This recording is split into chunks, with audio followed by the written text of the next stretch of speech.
Rien ne résiste à la force des vagues et du vent. Le fracas réveille les habitants de Fécamp.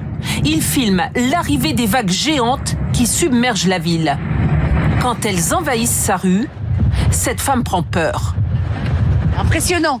On aurait cru presque une fin du monde. Là, on n'a jamais vu ça, quoi. C'est énorme. Avec le jour, les dégâts apparaissent.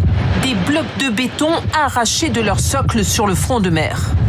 Le poste de secours démoli. La terrasse d'un restaurant balayée par les vagues. Comme le montrent ces images d'une caméra de surveillance. Il est 3 heures du matin. La tempête souffle même plusieurs portes d'habitation. Je voyais de l'eau passer sous ma porte là, qui allait dans mon salon. Et j'ai vu qu'avant de tomber. Depuis 3 heures du matin, je suis debout.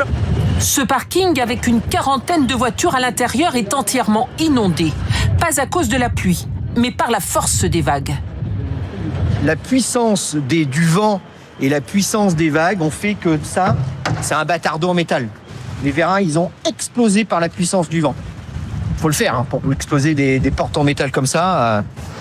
Près de là, Étretat, ses célèbres falaises et son front de mer, interdit d'accès ce soir encore. Les vagues ont pulvérisé les vitres du casino. Les propriétaires étaient à l'intérieur. Ils ont eu la peur de leur vie. Plus au nord, sur la côte Picarde, les vagues déferlent dans les rues de Cayeux-sur-Mer, poussées par des rafales de vent à plus de 120 km/h. Un phénomène rare qui surprend les habitants. La rapidité, l'aspect brutal de la marée. Avec le coup de vent, avec un coefficient de marée qui n'était pas énorme. Des vagues impressionnantes qui ont provoqué de gros dégâts matériels.